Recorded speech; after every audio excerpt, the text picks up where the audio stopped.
हमारे इस YouTube channel के सेगमेंट फास्ट न्यूज में आप तमाम का इस्तकबाल है। इस वीडियो में आप देख सकते हैं कम मिनटों में बहुत ज्यादा खबरें। तो आइए शुरू करते हैं वीडियो को और देखते हैं आज की ताजा तरीन खबरें। हैदराबाद में कुत्तों के हमले में बच्चों समेत 6 अफराद जख्मी। शहर के इलाके कोम्पल्ली में आवारा कुत्तों ने दहशत मचा दी। न सिर्फ पैदल चलने वालों को बल्कि गाड़ियों और साइकिलों पर जाने वालों पर भी हमले की कोशिश की जा रही है। कुत्ते मोटरसाइकिलों और कारों का पीछा कर रहे हैं। खुदमुल्लापुर कोम्पल्ली में कल एक ही दिन में आवारा कुत्तों के हमले में 6 अफराद जख्मी हो गए हैं, जिनमें बच्चे भी शामिल हैं। हर रोज कहीं न कहीं इस तरह का कोई न कोई वाकया रोनुमा हो रहा है। कोम्पल्ली में एक ही वक्त में 6 लोगों पर हमला किया गया, जिससे मुकामी लोग परेशान हैं। आवारा कुत्तों के हमले की शिकायत जीएचएमसी से की जा रही है। मुकामी अफराद का कहना है कि वो शिकायत को नजरअंदाज कर रहे हैं। एलपीजी के दामों में इजाफा, हैदराबाद में बीआरएस का एहतजाज, मरकजी हुकूमत के खिलाफ नारेबाजी। तेलंगाना की हुक्मरान जमात बीआरएस ने पकवान गैस की कीमतों में इजाफे के खिलाफ शहर हैदराबाद के अलावा मुख्तलिफ मुकामात पर शदीद एहतजाज किया। इस एहतजाज के लिए रियासती वजीर इंफॉर्मेशन टेक्नोलॉजी के टी रामाराव की अपील पर हुक्मरान पार्टी के लीडरों ने शहर हैदराबाद के टैंकबंद अम्बेडकर मुजस्समे के सामने महाधरना दिया। रुकन असम्बली डी नागेंदर की क़यादत में धरने में पार्टी के लीडरों और कारकुनों की बड़ी तादाद ने शिरकत की, जिन्होंने मरकजी हुकूमत के खिलाफ नारे लगाए। बीआरएस के खातून लीडरों ने खाली गैस सिलेंडर्स के साथ अनोखा एहतजाज किया। उन्होंने गैस सिलेंडर की बढ़ती हुई कीमतों फौरी कमी का मुतालबा किया। एहतजाजियों ने कहा कि साल 2014 में गैस सिलेंडर की कीमत 400 रुपए से बढ़ाकर 1200 रुपए कर दी गई। खवातीन के दिन के मौके पर मरकजी हुकूमत ने खवातीन को तोहफे के तौर पर गैस की कीमतों में इजाफा किया है। उन्होंने मुतालबा किया कि मरकज गैस की बढ़ी हुई कीमतों में फौरी तौर पर कमी करें। खुदमुल्लापुर में गैस की कीमतों में इजाफे के खिलाफ खवातीन ने एहतजाज किया। एलपीजी की कीमतों में इजाफे पर बीआरएस तेलंगाना भर में एहतजाज करेगी। घरेलू एलपीजी सिलेंडर की कीमतों में एक बार फिर 50 रुपये तक इजाफा करने के मरकज के फैसले की मुखालिफत करते हुए भारत राष्ट्र समिति यानी बीआरएस ने जुमेरात और जुमे को तेलंगाना भर में सड़कों पर निकलने और मुजाहरा करने का फैसला किया है। बीआरएस पहली पार्टी ने कीमतों में इजाफे को वापस लेने का मुतालबा करते हुए मरकज की बीजेपी हुकूमत के खिलाफ हंगामा किया। बीजेपी की डबल इंजन हुकूमत ने एलपीजी की कीमत 3 गुना कर दी है, केटीआर ने कहा। तेलंगाना की हुक्मरान जमात बीआरएस के कारगुजार सदर और वजीर इंफॉर्मेशन टेक्नोलॉजी के टी रामाराव ने गैस सिलेंडर की कीमतों में इजाफे पर तंज करते हुए कहा कि बीजेपी की डबल इंजन हुकूमत ने एलपीजी के दाम ट्रिपल कर दिए। सोशल मीडिया के अहम प्लेटफॉर्म ट्विटर पर सरगर्म तारक रामाराव ने एनडीए हुकूमत को तंजिया तौर पर एनपीए हुकूमत कहते हुए कहा, एलपीजी सिलेंडर की कीमतों को कामयाबी के साथ ट्रिपल करने पर डबल इंजन की हुकूमत को मुबारक हो। बीआरएस ने मरकजी हुकूमत से मुतालबा किया कि वो फौरी तौर पर इजाफी कीमतों को वापस ले। तारक रामाराव ने पार्टी के रुकन और उनके हामी पी विश्वेश्वर रेड्डी की ट्वीट को भी टैग किया, जिसमें उन्होंने कहा कि गुज़िश्ता 2 वर्षों में मोदी हुकूमत ने घरेलू पकवान गैस सिलेंडर की कीमत में 53% का इजाफा किया है। साल 2014 से घरेलू पकवान गैस सिलेंडर की कीमत में 169% इजाफा हो गया। उन्होंने कहा कि अमीर तरीन बन रहे हैं, ताहम उनके टैक्स की शरह में कमी हो रही है। गरीब तरीन बन रहे हैं, ताहम उनके टैक्स में इजाफा हो रहा है। बीजेपी के इख्तियार में आने पर तेलंगाना में भी बुलडोजर कार्रवाई की जाएगी, बंडी संजय का वीडियो वायरल। बीजेपी के तेलंगाना के रियासती सदर बंडी संजय ने रियासत में भी उत्तर प्रदेश की तरह बुलडोजर राज का वायदा किया। उन्होंने कहा कि रियासत तेलंगाना में पार्टी के इख्तियार में आने के बाद मुजरिमों के खिलाफ बुलडोजर का इस्तेमाल किया जाएगा। बंडी संजय ने कहा कि उत्तर प्रदेश के चीफ मिनिस्टर कातिलों और इस्मत रेजी करने वालों और खवातीन की तरफ आग उठाकर देखने वालों के खिलाफ बुलडोजर कार्रवाई करते हुए उनके घर मुनहदम कर रहे हैं। तेलंगाना में भी पार्टी के इख्तियार में आने पर खवातीन की इस्मत रेजी करने वालों, कत्ल करने वालों के खिलाफ भी इसी तरह की कार्रवाई की जाएगी। तमाम अंदाजे दुरुस्त साबित हुए, जगत्याल बल्दिया की साबिक चेयरपर्सन डॉक्टर भोगा श्रवानी बीजेपी में शामिल। तेलंगाना के जगत्याल बल्दिया की साबिक चेयरपर्सन डॉक्टर भोगा श्रवानी ने बिलाखिर जाफरानी खंडवा पहनकर तमाम अंदाजों को दुरुस्त साबित कर दिया कि वो बीआरएस पार्टी से मुस्तफी होने के बाद बीजेपी में शामिल हो जाएंगी। जगत्याल के रुकन असम्बली डॉक्टर संजय कुमार से नाराज भोगा श्रवानी ने जनवरी में चेयरपर्सन के ओहदे से इस्तीफा पेश कर दिया था। इसी दिन सियासी तज्जिया निगारों ने कहा था कि भोगा श्रवानी बहुत जल्द जाफरानी खंडवा पहनने वाली हैं, क्योंकि जिस दिन भोगा श्रवानी ने अपने इस्तीफे का ऐलान करते हुए अपने क़यामगाह पर प्रेस कॉन्फ्रेंस मुनक़्क़िद की थी, निजामाबाद बीजेपी के रुकने पार्लियामेंट डी अरविंद ने अपने ऑफिशियल फेसबुक पर प्रेस कॉन्फ्रेंस का लाइव कवरेज किया था, जबकि वो वहां मौजूद ही नहीं थे। भोगा श्रवानी ने आज दिल्ली में अपने शौहर के साथ मिलकर मरकजी वजीर भूपेंद्र यादव से मुलाकात करते हुए बीजेपी में शामिल हो गई। इस मौके पर तेलंगाना बीजेपी के कायदीन डी अरविंद, जी विवेक और डी के अरुणा भी मौजूद थे। बच्चों के खाने की अशिया समेत कई प्रोडक्ट्स की एक्सपायरी डेट तब्दील करके फरोख्त हैदराबाद में टोली गिरफ्तार। हैदराबाद में पुलिस ने इस्तेमाल की मियाद मुकम्मल होने के बाद मैन्युफैक्चरिंग डेट के लेबल तब्दील करते हुए एक्सपायरी प्रोडक्ट्स फरोख्त करने का पर्दाफाश किया है। रच्चाकुंडा पुलिस ने बताया कि एक टोली गुज़िश्ता 6 महीने से मुंबई और दीगर मुकामात से इस्तेमाल की मियाद मुकम्मल होने के बाद अशिया कम कीमत पर खरीद कर इस पर नकली स्टिकर चिपका करके फरोख्त कर रही थी। पुलिस ने इस मामले में नरेश रहीम और उमाकांत को गिरफ्तार करके लाखों रुपए मालियती अशिया जब्त कर ली। उनके पास से चॉकलेट्स, बालों का तेल, रूस वाटर, आइसक्रीम, स्प्रे, साबुन, चिप्स वगैरह शामिल हैं। ये टोली माल बनाने की खातिर लोगों की जान से खिलवाड़ कर रही थी। पकड़े जाने वाले मुलाजिमीन बताए गए हैं, जबकि असल मुलजिमीन जो फरारी में है पुलिस उन्हें तलाश कर रही है। आज कुल हिंद मजलिस इत्तेहादुल मुस्लिमीन की जानिब से 65वां यौम तासीस मनाया गया। आज कुल हिंद मजलिस इत्तेहादुल मुस्लिमीन की जानिब से मरकजी दफ्तर दारुस्सलाम में पार्टी का 65वां यौम तासीस बेहतरीन पैमाने पर मनाया गया, जिसमें कुल हिंद मजलिस इत्तेहादुल मुस्लिमीन के सदर मुअज़्ज़ज़ रुकन पार्लियामेंट हैदराबाद जनाब बैरिस्टर असदुद्दीन ओवैसी के साथ चंद्रान गुट्टा रुकन असेंबली जनाब अकबर ओवैसी और पार्टी के तमाम अरकान असेंबली, कॉरपोरेटर्स, कारकुनान मौजूद रहे। इस मौके पर मजलिस के दफ्तर पर परचम कुशाई की गई और सदर मजलिस ने जलसे से खिताब करते हुए मजलिस की तारीख बयान की और जुल्म का शिकार होने वाले मरहूम नासिर और जुनैद मेदक के रहने वाले अब्दुल खदीर मरहूम के अफराद खानदान को मजलिस की जानिब से माली इमदाद का ऐलान किया। अकबरुद्दीन ओवैसी ने भी पार्टी की तारीख को बयान करते हुए मजलिसी कारनामों का इजहार किया और हैदराबाद के डेवलपमेंट की कामयाबी पर बात की और उन्होंने अवाम को यह तयक़ुन दिया कि मजलिस आगे भी इसी तरह काम करती रहेगी। मजीद उन्होंने कहा कि मैं, मेरी पार्टी और हैदराबाद के अवाम हमेशा मजलिसी सदर असदुद्दीन ओवैसी के साथ हैं। उन्होंने कहा कि मजलिस हिंदुस्तान के मुख्तलिफ रियासतों के इंतखाबात में हिस्सा ले रही है और लेती रहेगी, चाहे आज हार का सामना करना पड़े, लेकिन मजलिस एक दिन उन रियासतों को भी ज़रूर फतह करेगी। इसी के साथ उन्होंने आने वाले तेलंगाना असेंबली इंतखाबात के लिए अवाम से अपील की कि वो मुत्तहिद रहें और मजलिस को पिछली बार से भी ज़्यादा अक्सरियत से कामयाब करें। कांग्रेस और बीआरएस की झड़पों को रोकने के लिए भोपालपल्ली में दफा 144 नाफिज। भोपालपल्ली में बीआरएस और कांग्रेस कारकुनों के दरमियान इम्कानी झड़पों को रोकने के लिए पुलिस ने एहतियाती तदाबीर के तौर पर म्युनिसिपालिटी के हुदूद में एक हफ्ते तक 144 सीआरपीसी के तहत इम्तनाई अहकाम नाफिज किए। सुपरिटेंडेंट पुलिस सुरेंद्र रेड्डी ने कहा कि जुमेरात से एक हफ्ते तक दफा 144 नाफिज रहेगी। उन्होंने सियासी पार्टियों के कायदीन से अपील की कि वो पुरअमन रहें और अमनो ज़ब्त को बिगाड़ने की कोई हरकत ना करें। सुरेंद्र रेड्डी ने कहा कि अमनो ज़ब्त की बरकरारी के लिए किसी को खुले मुबाहिस या फिर किसी और सरगर्मी की इजाज़त नहीं दी जाएगी। आवाम से अपील की गई है कि वो बिला जरूरत घरों से बाहर ना निकले। वाज़ेह है कि कल रात रेवंत रेड्डी की पदयात्रा और जलसा के मौके पर बीआरएस और कांग्रेस कारकुनों में झड़प हुई थी। तेलंगाना में ब्रिजेस और सड़कों की तामीर के लिए 2500 करोड़ की मंजूरी। तेलंगाना में रियासती हाईवेज को आबादियों से बेहतर अंदाज में जोड़ने के लिए महकमा इमारत व शवारे ने 300 नए ब्रिजेस की तामीर का फैसला किया है। गुज़िश्ता 2 वर्षों के दौरान बारिश और सैलाब के नतीजे में कई मुकामात पर सड़कें और कल्वर्ट्स को बुरी तरह नुकसान पहुंचा है। ओहदेदारों की जानिब से इस सिलसिले में हुकूमत को रिपोर्ट पेश करते हुए सड़कों, ब्रिजेस और कल्वर्ट्स की मरम्मत के लिए फंड्स की दरख्वास्त की गई। गुज़िश्ता 2 वर्षों में तकरीबन 133 ब्रिजेस को सैलाब से नुकसान पहुंचा और 167 ऐसे मुकामात हैं जहां दरियाओं के पानी का बहाव है लेकिन ब्रिजेस नहीं हैं। ओहदेदारों के मुताबिक तफसीली सर्वे के बाद हुकूमत से ख्वाहिश की गई कि जंगी खतूत पर कम से कम 150 ब्रिजेस तामीर किए जाएं और ये काम मानसून की आमद से पहले शुरू किया जाए। हुक्काम ने 10 था 50 मीटर बुलंदी के ब्रिजेस की तामीर का फैसला किया है ताकि शदीद बारिश के बावजूद भी पानी ब्रिजेस के नीचे आसानी से बह जाए। हुकूमत ने सड़कों की तामीर और ब्रिजेस के लिए 2500 करोड़ जारी किए हैं।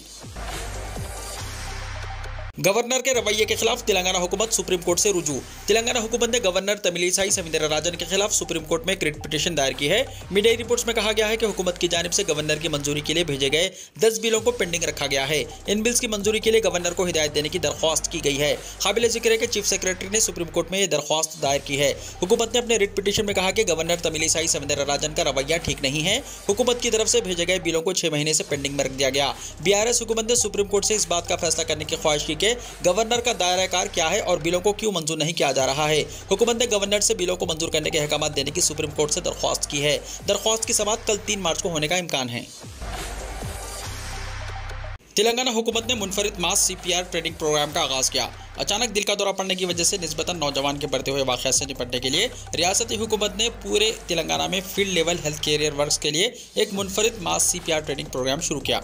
शहर में 1 लाख अफराद को सीपीआर की तरबियत दी जाएगी, केटीआर ने कहा।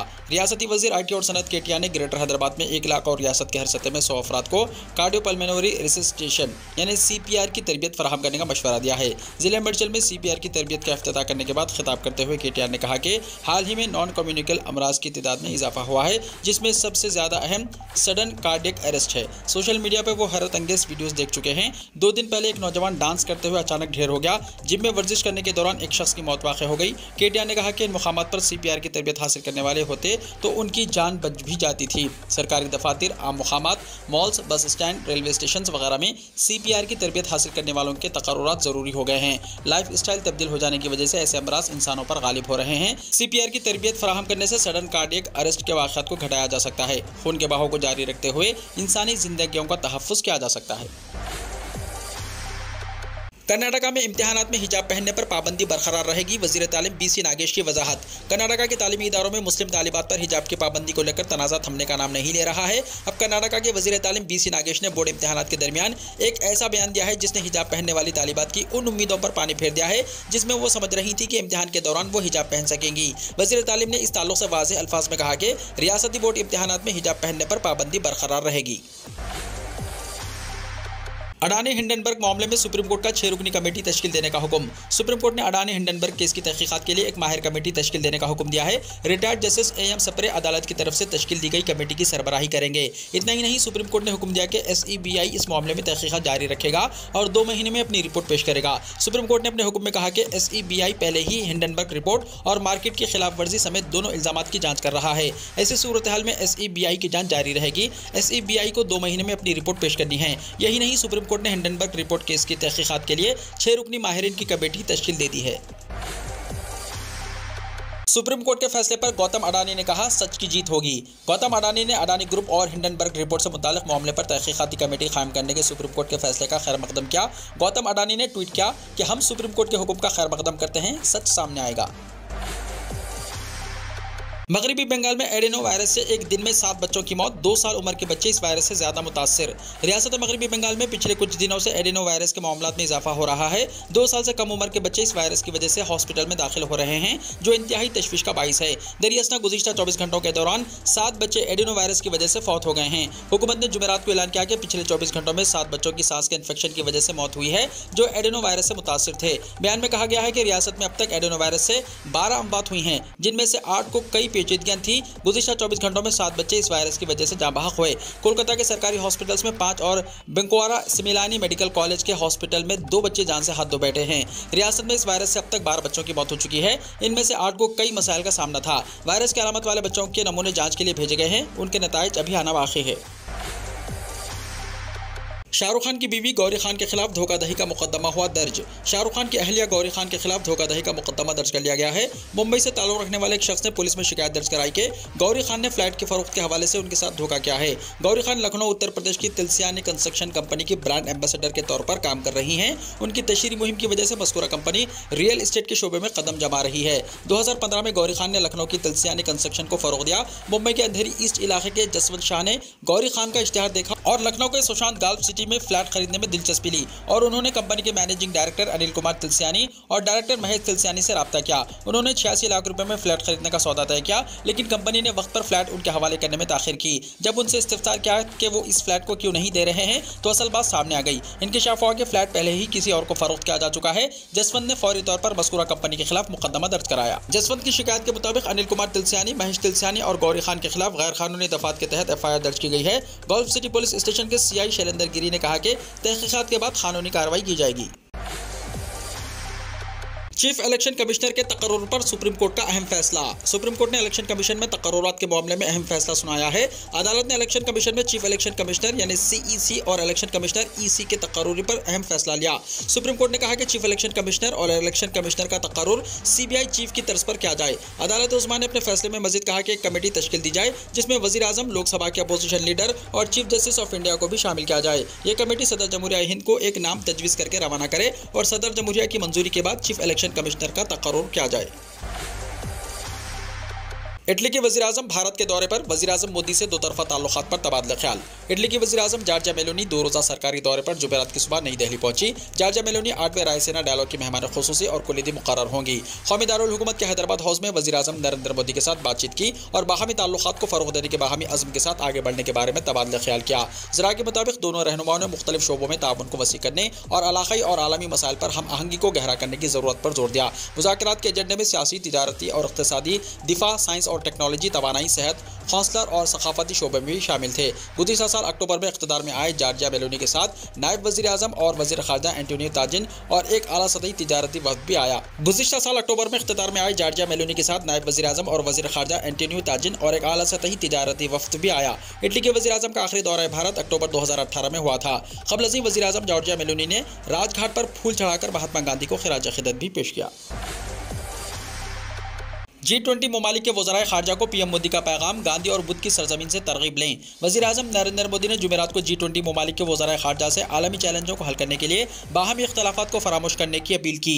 उन्होंने कहा कि आज तरक्की पज़ीर ममालिक को तवानाई और खुराक के बहरान का सामना है। उनकी आवाज़ को इस प्लेटफॉर्म तक पहुँचाने के लिए हिंदुस्तान ने ग्लोबल साउथ इनिशिएटिव शुरू किया। G20 ममालिक में इत्तेफ़ाक़ राय पैदा करने और ठोस नताइज तक पहुँचने की सलाहियत है।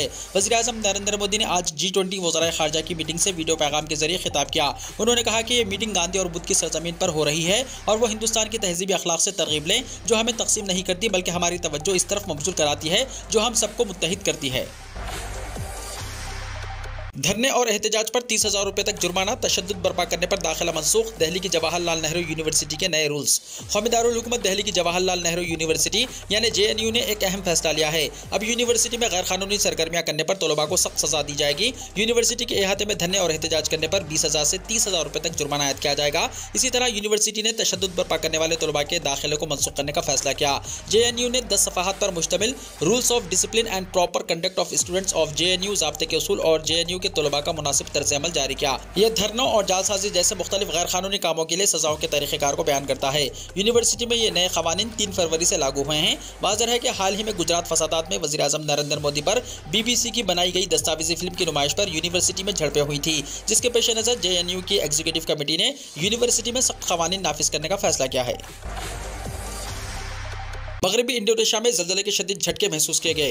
इंडोनेशिया के मगरबी सूबे सुमात्रा में जुमेरात को ज़लज़ले के शदीद झटके महसूस किए गए। रेक्टर स्केल पर ज़लज़ले की शिद्दत 5.6 रिकॉर्ड की गई। मुल्क की मौसमियाती साइंस और जियोफिजिकल एजेंसी BMKG ने यह मालूमात दी। मौसमियाती एजेंसी ने बताया कि ज़लज़ले के झटके मुकामी वक्त के मुताबिक सुबह 6:05 पर महसूस किए गए। ज़लज़ले का मरकज़ पेसेसर सोलाडिन यानी जुनूबी साहिल ज़िले से 36 किलोमीटर जुनूब मशरक़ में और सतह ज़मीन से 82 किलोमीटर की गहराई में वाक़ था। एजेंसी के मुताबिक ज़लज़ले के झटकों में सुनामी का कोई इम्कान ज़ाहिर नहीं किया गया। ज़लज़ले के झटके करीबी सूबे जाम्बी में भी महसूस किए गए। वीडियो को लाइक शेयर कीजिए और हमारे इस YouTube चैनल को सब्सक्राइब करते हुए इसके बेल आइकॉन को प्रेस कर लीजिए ताकि ऐसी ही ताज़ा तरीन खबरों का नोटिफिकेशन सबसे पहले आपको मिलता रहे।